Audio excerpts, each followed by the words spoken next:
지난 6일 경북 경주의 한 도로, 진돗개 한 마리가 길을 건넙니다. 이를 보고 멈춰선 차에서 한 여성이 내리고 할머니와 대화를 나누더니 개가 있는 쪽으로 향하는데요. 그런데 잠시 후 진돗개에게 물린 여성이 뒤로 쓰러지며 넘어지고 맙니다. 옆에 있던 할머니와 성인 남성이 개를 떼어내려고 안간 힘을 써보지만 쉽지 않아 보이는데요. 결국 이 사고로 몸과 마음에 큰 상처를 입었다는 여성. 대체 그날 무슨 일이 있었던 걸까요? 자, 지난 6일 퇴근길 직장 앞에서 보신 것처럼 개물림 사고를 당했다는 제보입니다.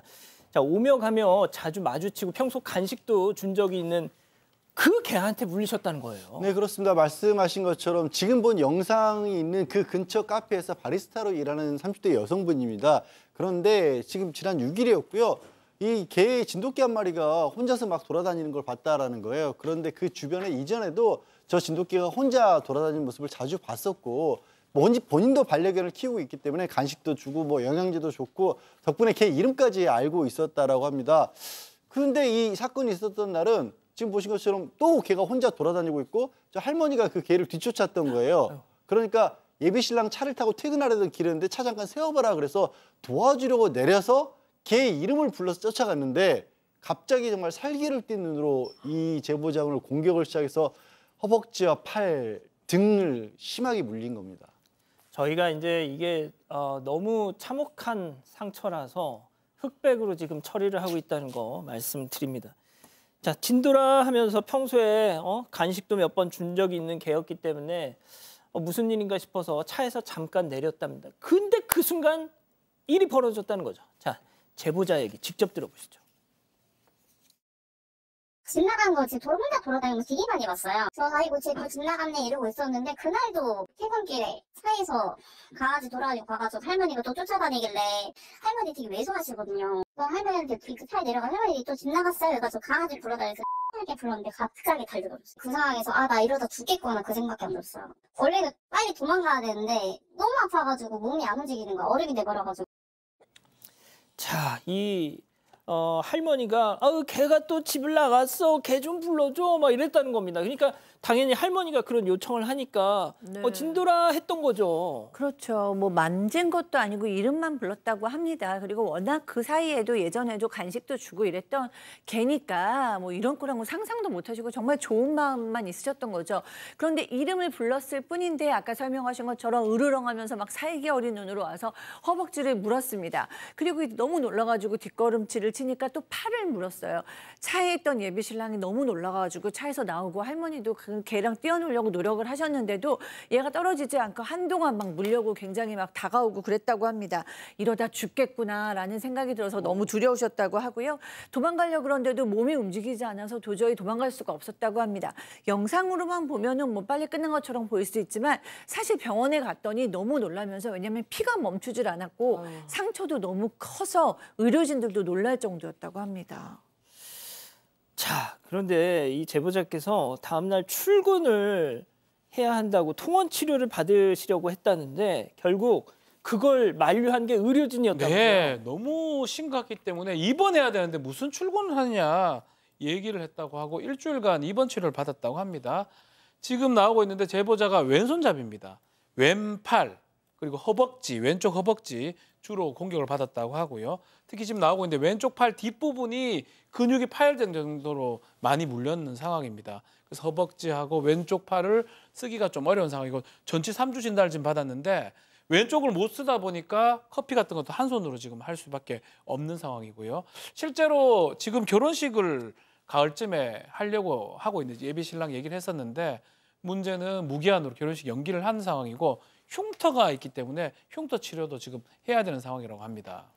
자, 올가을에 결혼식을 예정해 두었던 예비 신부입니다. 지금 드레스도 못 입게 생겼어요. 무기한 연기입니다, 결혼식. 자, 이렇게 저희가 봐도 심각한 상처. 자, 그런데 말이죠. 견주 측 반응은 좀 달랐습니다. 체크포인트 짚어보죠. 뼈라도 부러졌어요. 자, 제보자가 입원했을 당시 제보자의 어머니와 견주 아들이 대화를 나누다 방금 보신 그 얘기가 나왔다는 건데요. 직접 들어보시죠. 물리는 상황에서 뒤로 넘어지면서 머리도 박기도 했으니까 전체 CT를 찍어야 되는데 여긴 없으니까 서울 큰 병원 가서 찍을 거다 얘기를 했더니 너무 과하신 거 아니냐 이렇게 나오는 거예요. 경자들이. 뼈라도 부러졌냐, 그 병원에서 의사 선생님이 그렇게 하라고 했냐 이렇게 나오니까 엄마가 화가 나가지고 입원했을 때도 강아지 혹시 감염병 주사랑 예방접종 맞은 기록이 있으면은 보내달라 했는데 그거를 일부러 씻더라고요. 이 가이다 쪽에서 심각성을 모르시는 것 같아요. 영상도 보여주고 이제 사진도 보여주고 했는데. 자, 이겁니다. 전신 CT를 좀 찍어봐야 되겠다. 그랬더니 견주 측에서 아니 너무 과하신 거 아니에요? 무슨 뭐 뼈라도 부러지신 거예요? 이랬다는 거죠. 네, 제보자에 따르면 응급실에서 치료를 받고 나왔을 때 그 할머니 아들로부터 치료비를 다 드릴 테니까 치료를 잘 받으셔라 이런 이야기를 들었다고 합니다. 이후 제보자가 입원을 했고 이 어머니가 급하게 서울에서 내려왔는데 이 딸의 상태를 보고는 너무 심각하다 보니까 그 견주 아들이랑 다시 만나서 이야기를 했는데요. 이 제보자 어머니는 여기는 전신 CT를 찍는 게 없으니까 서울의 큰 병원에 가서 찍어봐야 될 것 같다 이렇게 얘기를 했더니 너무 과하신 거 아니냐, 뼈라도 부러졌냐, 뭐 의사가 그렇게 하라고 했냐 이렇게 나와서 너무 화가 났다고 합니다. 이뿐만 아니라 입원 당시 제보자의 예비 신랑이 병원에서 관경병 예방접종 확인서를 달라고 하니까 부탁드린다 이렇게 연락을 했는데 관경병. 네, 근데 아직도 지금 연락이 없는 상태고요. 이에 대해 제보자는 아마도 가해견주 측에서는 입원 치료비 정도만 주면 되는 좀 가벼운 타박상 정도로 생각하는 것 같은데 통원 치료도 받아야 하고 흉터 치료도 남아있고 현재 정신과 치료도 받고 있는 등 상태가 생각보다 심각하다 이렇게 전했습니다. 양 변호사님 이거 어떻게 해야 될 것 같으세요? 글쎄요. 지금 영상이랑 사진을 보고도 그렇게 간단하게 생각한다는 게 이해가 잘 안 가는 상황이긴 한데 일단 처음에는 치료 비용을 다 제공을 하겠다고 했다가 조금씩 말이 달라지니까 불안한 마음이라고 합니다. 그래서 이 제보자분도 이걸 고소를 할지 아니면 먼저 좀 기다렸다가 할지 어쨌든 지금 뭐 다른 지역에 있다라고 해서 또 연락이 잘 안 되고 있는 상황인 모양입니다. 문제는요. 이런 얘기로 제보자분이 하세요.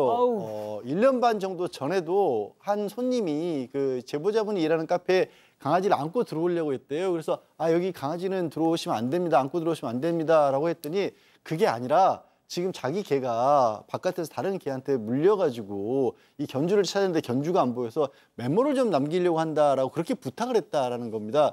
그 얘기인 즉슨 이전에도 이 지금 진돗개가 좀 사고를 쳤던 그런 경력이 있다라는 거잖아요. 그리고 지금 이 제보자분도 여러 차례 혼자 막 돌아다니는 것도 봤다고 했지 않습니까? 저런 정도면 견주에게도 과실이 있다라고 보이거든요. 이거는 자칫 뭐 이렇게 좀 피해 배상을 해주는 걸 넘어서서 형사처벌이 될 수도 있는 상황이에요. 혹시라도 이 방송을 보신다면 좀 더 적극적으로 피해자분의 피해를 배상해 주시는 게 본인에게도 좋지 않을까 하는 생각이 듭니다.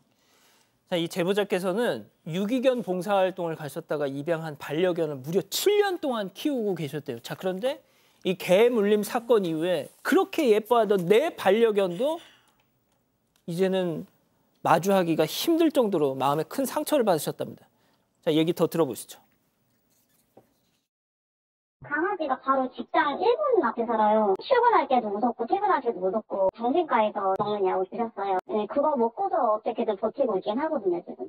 저는 계속 이제 정신과도 다녀야 하고 통원 치료도 다녀야 하고 의사 선생님이 흉터 좀 많이 심하게 남을 거라고 하시더라고요. 강아지를 엄청 좋아했어요. 너무 좋아했는데 이제 저도 모르게 이제 지나가 강아지 보고 저도 도망가고 있더라고요. 고민을 많이 되긴 했어요. 저도 강아지 키우는 입장이니까.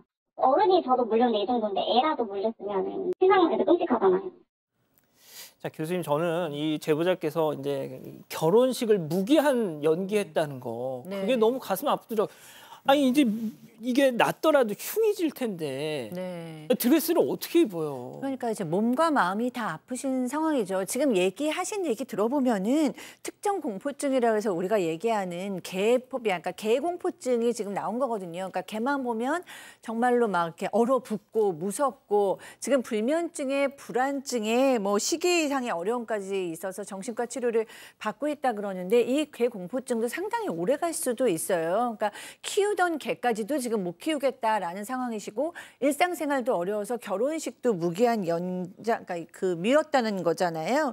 그리고 이 개가 동네에 살고 있기 때문에 이 동네의 개를 또 마주칠까 봐 극심한 불안 상태에 있다고 해요. 뭐 당연한 상황 같습니다. 근데 이거 본인의 이 아픔도 있지만 동네 사람들, 특히 어린애들이 이런 거 겪었으면 어떻게 할까라는 생각도 드셨다는 거예요. 그래서 제보하셨다고 하셨습니다. 예, 뭐 빨리 쾌차하셨으면 좋겠고요.